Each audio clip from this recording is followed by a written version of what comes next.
So our relationships can either be engines to propel us towards our future, or they can be anchors that hold us in place from moving forward. You may have heard the statement, you're the average of your 5 closest friends. And it's true. We believe a marriage is the average of the 5 closest couple friends that you have.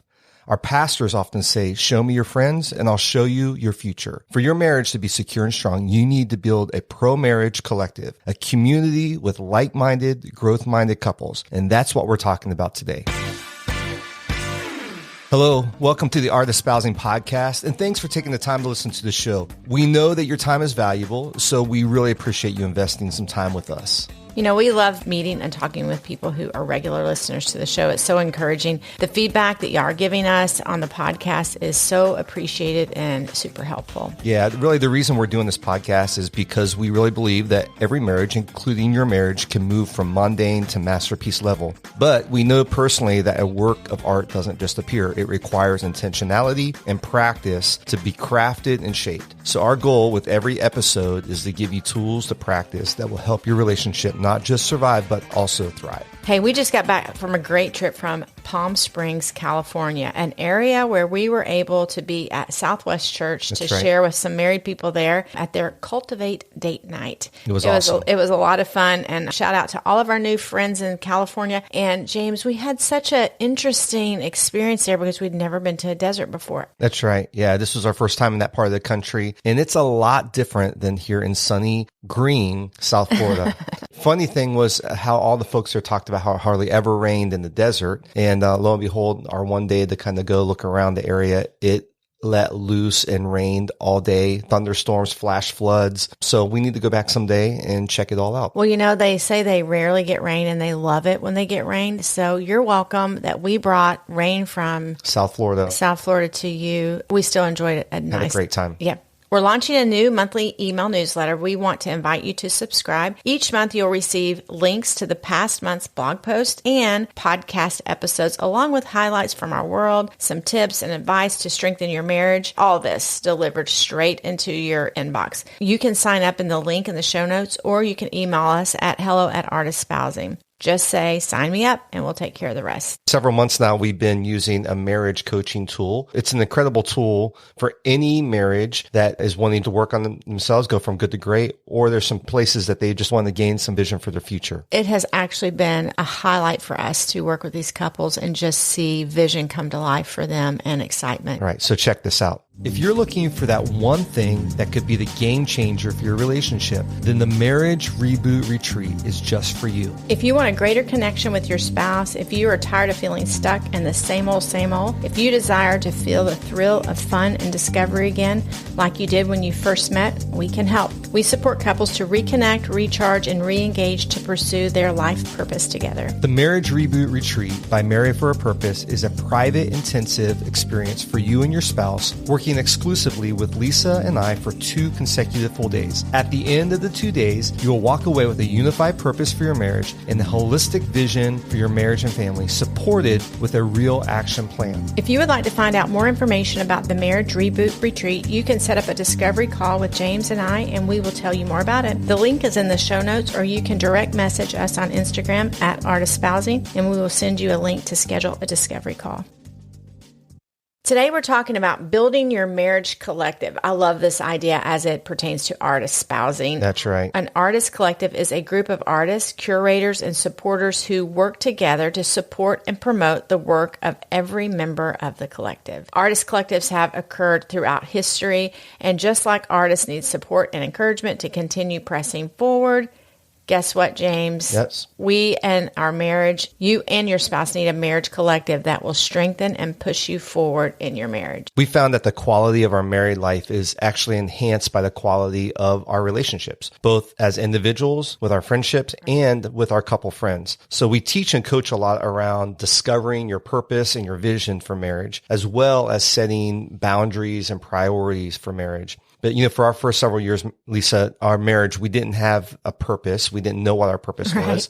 And we really didn't have a vision for the future. Actually, our vision was that we wouldn't get divorced. That's right. Which was actually a pretty good vision. It's a pretty good vision, yes. but it wasn't much to it there. Right. We did have some boundaries we set early on, but no real growth-oriented priorities. However, one thing that we did that made all the difference in our marriage was getting around the right people who not only had strong, vibrant marriages, but they also encouraged and championed our marriage. Yeah, we learned in that season that having a marriage collective, and even 30 years later, is so important. And there's huge benefits to having a marriage collective. That's right. Just a few of them: accountability, right? Benefit. The gift of other people in our lives is that they actually know us and they pay attention to us. They love our marriage and family enough to sometimes even confront us in grace and truth. And they're willing to have hard conversations and ask tough questions. Like we have had people say, "Hey, are you guys doing okay? Right. We see that you have all this stuff going on." So there's an accountability that comes, and we can receive that accountability because we know they have the best interest for us and care about us. That's right. And it's accountability not just in like, you guys seem tense, but like accountability in important things like intimacy and like how you guys doing in that world and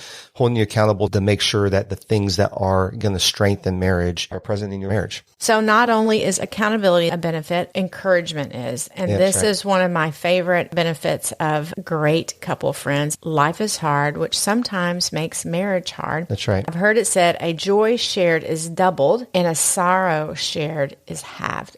I love that. Yeah, so it's cool. really cool. I have been on the receiving end of people sharing my sorrow, and I actually love, it's one of my favorite Enneagram 2 things is to be the person who gives and shoulders burdens with other people so that I know I can help half their sorrow. That's really good. That's really good. So it isn't just about us getting stuff from people. It's us being contributors too and encouragement. We have had a couple friends along in our journey that have really shouldered with us significant pain points and disappointments in our life. Whether it's ministry challenges or parenting disappointments, we know we have couples praying for us. That's right. Praying for our kids, praying for what we're called to do.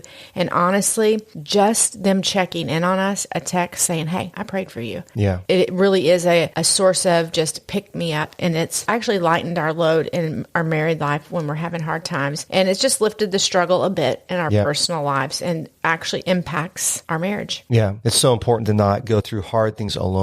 Like you have those couples with you that are encouraging you, that are giving kind words, championing you. Even like this week, us going out to California, we had our friends back here who were, praying for us, championing us, checking on us. Right when we landed, we're like, "How did it go? What'd you learn? How are the people?" Right. It's such an encouragement and strengthens our marriage. And then a third benefit, really, Lisa, is wise counsel. We need wise counsel in life, and we need wise, godly counsel in our life. Especially when we're in the thick of our own lives. Yeah. We're pretty smart people, but when you're in the middle of your own mess, you cannot see above the weeds. So you're right. I love this verse in Proverbs chapter 11, verse 14. It's actually in the Amplified version of the Bible. It says, "Where there is no wise, intelligent guidance, the people fall and go off course like a ship without a helm. But in the abundance of wise and godly counselors, there is a victory." We share that passage with couples when they're preparing to get married, but it's such a great reminder that no matter how long we've been married, we need people that can give wise and godly counsel in our life, whether that's in financial matters or parenting issues, or maybe it's a job issue that you just need some people to come alongside of you just to give you counsel so you're not making decisions on your own. Ultimately, the best counsel we can get is from God. Proverbs 3, 5, and 6, trust in the Lord, lean not to your understanding, all your ways acknowledge him. But God uses people in our lives and couples in our lives to strengthen our marriage and help us move forward. Proverbs 13:20 says, "Walk with the wise and become wise.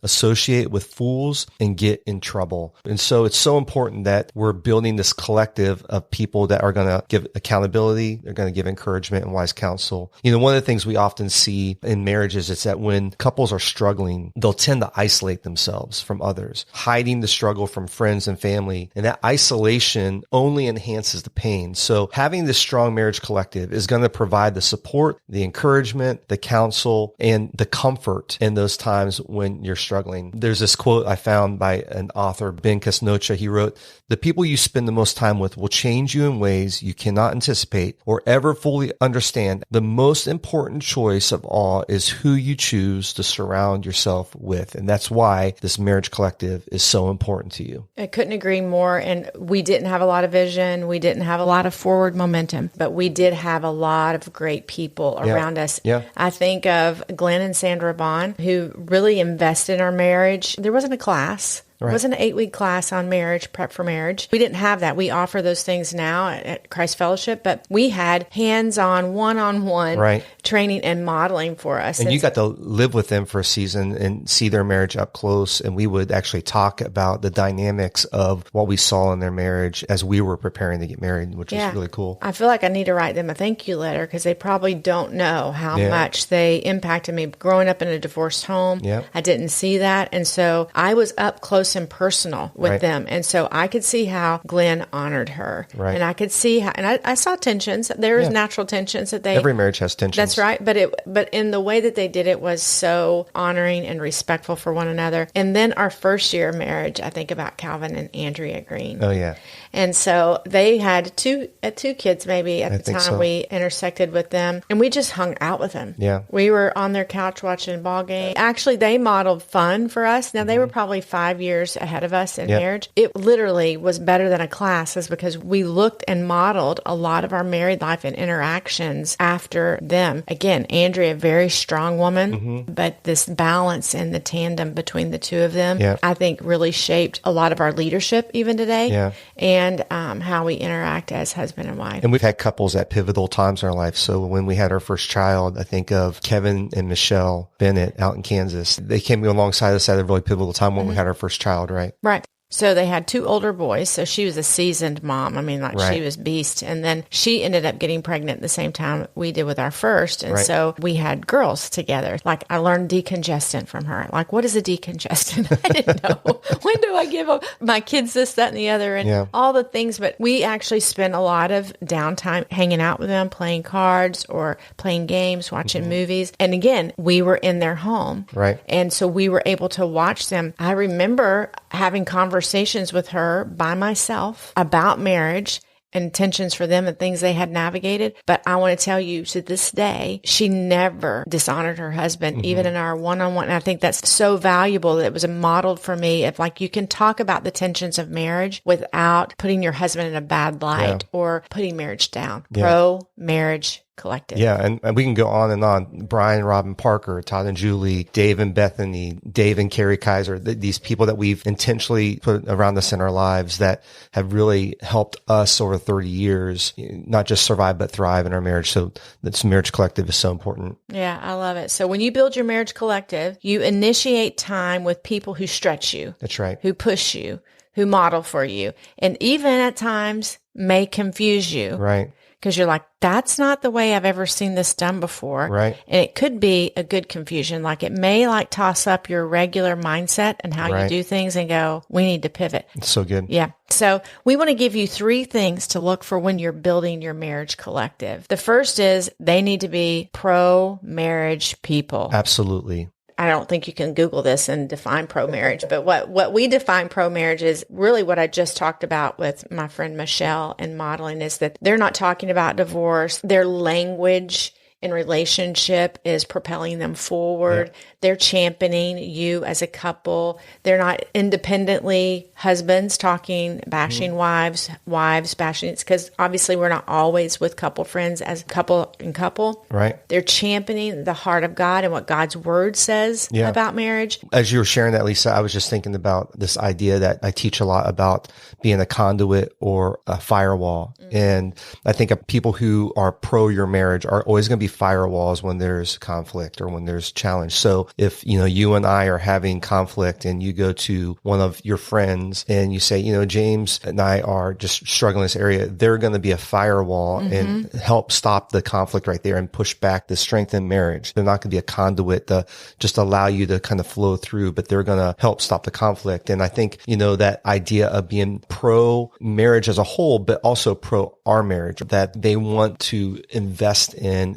and make sure it's happening. I think about the illustration of crabs in a bucket. When one crab is trying to get out of the bucket, the other crabs will actually pull it back down into the bucket to the point that if the crab keeps trying to get out, they'll actually break its legs. And so you want people who are going to help lift you up, not pull you back down. If you're hanging out with a couple friends or individual friends that are constantly bashing marriage or bashing their marriage or putting marriage in kind of a negative light, you don't need that. You need people who are going to honor marriage. I love what Hebrews 13:4 says. It says, let marriage be held in honor among all. And so if the people in your close circle of friends as a married couple are not holding marriage high, they're probably not the people that need to be in your collective, because they're not going to propel you towards the vision and the future and strength in your marriage. Right. It made me think of an example which you did such a fantastic job of defining pro-marriage couple friends. One of the things when you talked about firewall and conduit, if I do go to a female friend or if you go to a guy friend and you're talking about the tensions, the conversation for me would be, this is the tension point I'm managing. I'm not really sure what to do. And that friend is going to say, have you talked to James about it maybe in this way? Yeah. Or have you considered his perspective of like this? Or, hey, Lisa, are you being emotional? Are your emotions too high? That comes back to the accountability piece of going at the benefit of that. And so that person isn't going to go, yeah, you know what? I see that he is a jerk. Yeah. Most of the time, I can see why you would think that he's da-da-da. That is a conduit of fueling the flames, but a firewall. Causing drama and... Yes. So I just thought when you were sharing that's the best way to describe pro-marriage. Yeah. And I would say within the guys' world, if the guys you're hanging out with are talking down about their wives or talking bad about women in general, they're not holding the institute of marriage, the union of marriage high, they're only going to drag you down. They're going to be like those crabs in that bucket. They're going to pull you down. You're not going to rise above those people. Again, you're the average of your 5 closest friends. So if the people that you're hanging out with are constantly not pro-marriage, it's not going to help you build a strong, healthy marriage. I love that. So we're not only looking for pro-marriage people, we're looking for people for our marriage collective that share common values. Yeah, that's right. So we have a couple of values that when we think about our friends right now, that we share this value, which one of them is respect. Right. I respect my friends' husbands. There's a mutual respect of maybe what we believe, maybe politically. Yeah. So we may differ on some political views, but there's common ground. Our common value is that we respect one another. Right. We actually may have theological views that are different. Right. And we may be parenting different than our friends. We parent in the way that we feel God's called us to parent and navigate. And I know for a fact my closest friends respect the way we're doing that. I don't feel judged by them. Yeah, it's really good too, because I think we live in a culture that's so polarized.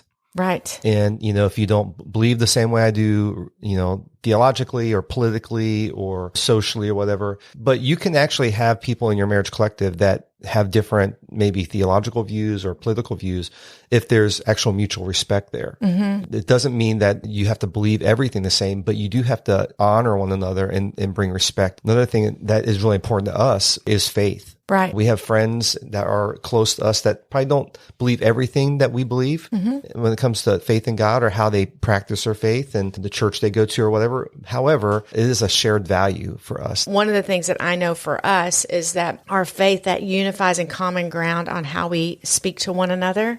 We know the rules of engagement, if you will, or guiding principles. There's a moral compass there when we know the truth of God's word, what it says, and it actually provides accountability for our friendships. That's right. Because I know someone else, a Bethany, a Julie, a Carrie Kaiser, is going to hold me accountable to God's word in our marriage relationship. And so we have the same book that's our guiding principles. And so I think if you do have friends outside of your faith, you just need to know they may not be the people to give you input or wise counsel. I think another value really for us is authenticity.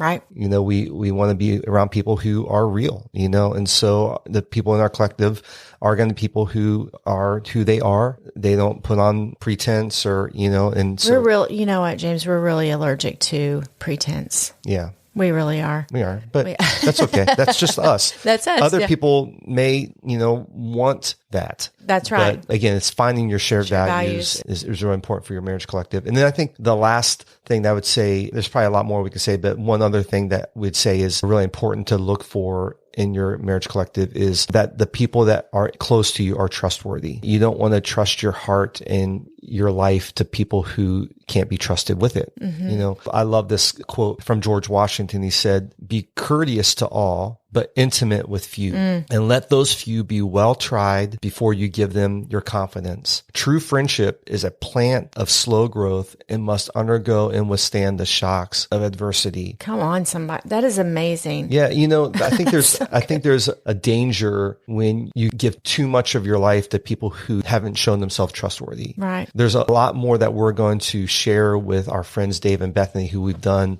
years, or Todd and Julie, who we've done years and years with, than a new friend that we met a month ago. You know, we're going to be careful of giving too much of our life in somebody else's hands, but you want to build a collective that is trustworthy. We want to be trustworthy people with the people that have us as part of their collective. We want to guard their hearts.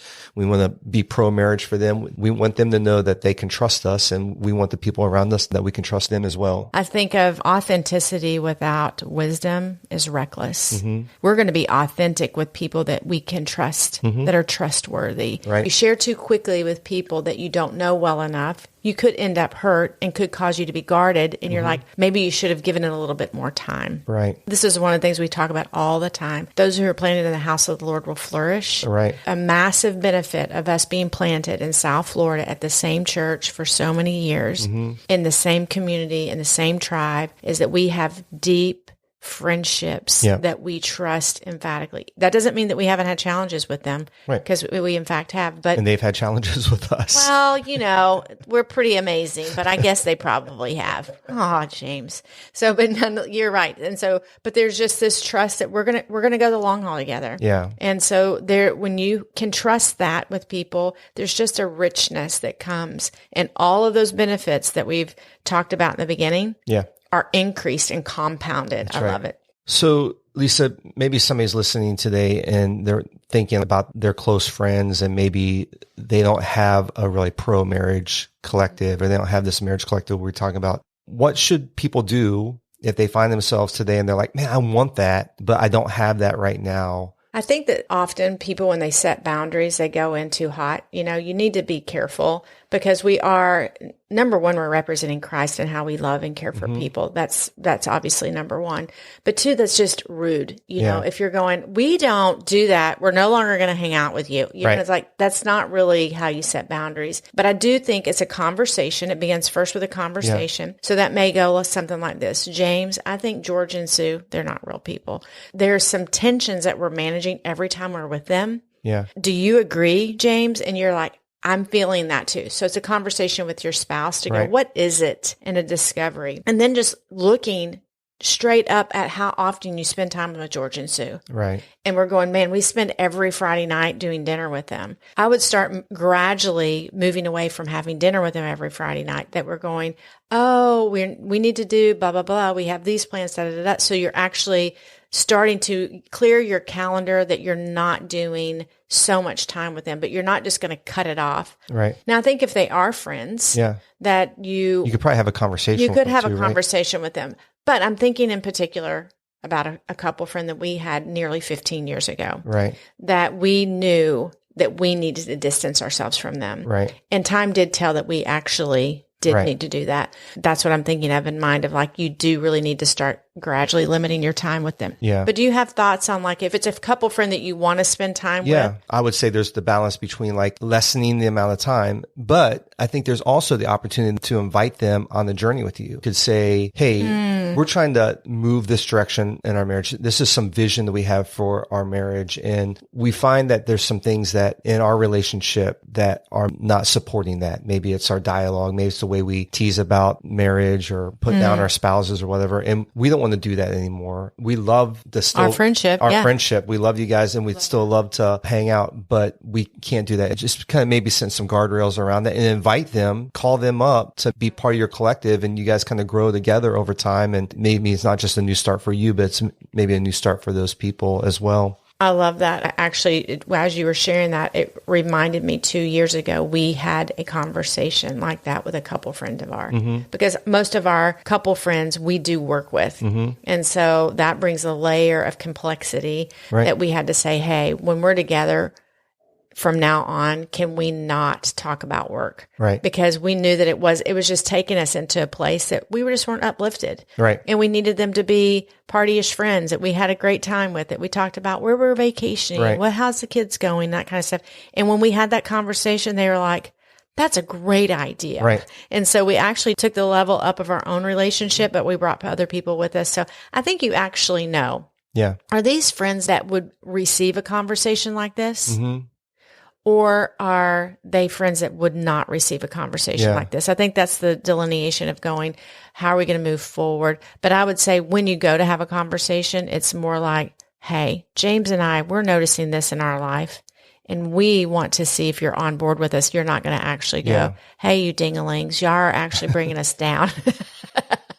Hey, you crabs, you're pulling our legs off. Well, and I think there's also the intentionality. I mean, if you go back and look at some of the things we talked about, are the people that you're hanging out with, are they people that are holding you accountable? Are they people that are encouraging you? Can you go to them for wise counsel? Do they model or demonstrate what healthy marriage looks like? If not, then those are the kind of people that you may need to modify the amount of time you spend with them. But then you need to intentionally go and build your marriage collective. So you may need to find some people and just say, hey, here's what we're looking for. You know, as you're meeting somebody new, talk to me about what you value. Like, what do you guys love to do? What are you passionate about? Those kind of questions are going to be things that are going to help give you clues to, like, could this person be part of my marriage collective? Right. Is this somebody that is going to help my marriage thrive and go from mundane to masterpiece? When you speak of that, I was thinking about just our church, and I know most people who are listening are going to church, and there's things called small groups. Right.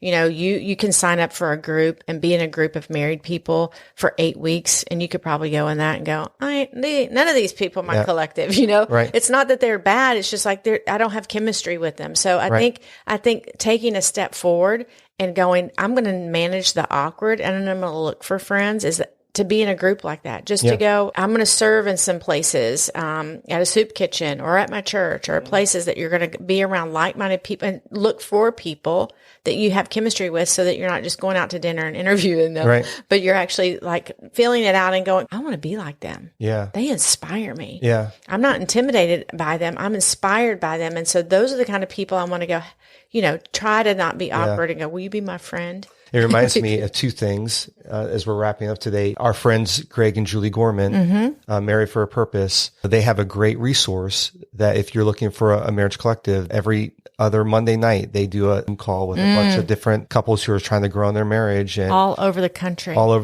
And said something like a coaching call like that or getting connected with Married for a Purpose with their membership piece. Yes. You know, that's a great opportunity to start building a collective. You mentioned small groups. I remember during COVID, we did a Zoom group and we had a couple on the group that actually a couple couples on the group who just joined the Zoom group just to meet new people and try to build their marriage collective and kind of stretch themselves. So I think those are great ideas. I love all that, James. This has been rich. Yeah, it has. You know, we'd love to hear your thoughts around this idea of marriage collective and maybe some ideas you have. We'd love for you to share those with us and with our community. You can email us at hello@artespousing.com, or you can hit us up on Facebook and Instagram at artespousing. If you found this episode helpful, please let your friends know by sharing it with them. You can also help other people find this podcast by rating the podcast and leaving us a review.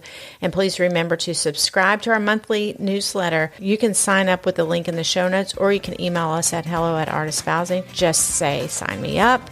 And I'd say we'd take care of it, but James is going to take care of it. That's right. So join us next week. We have a great young couple, Gabe and Casey Mejia, on the show talking about all things Enneagram and what they've learned in their marriage thus far. Have a great week, and we'll see you next week on the Art Espousing podcast. Until then, bye-bye.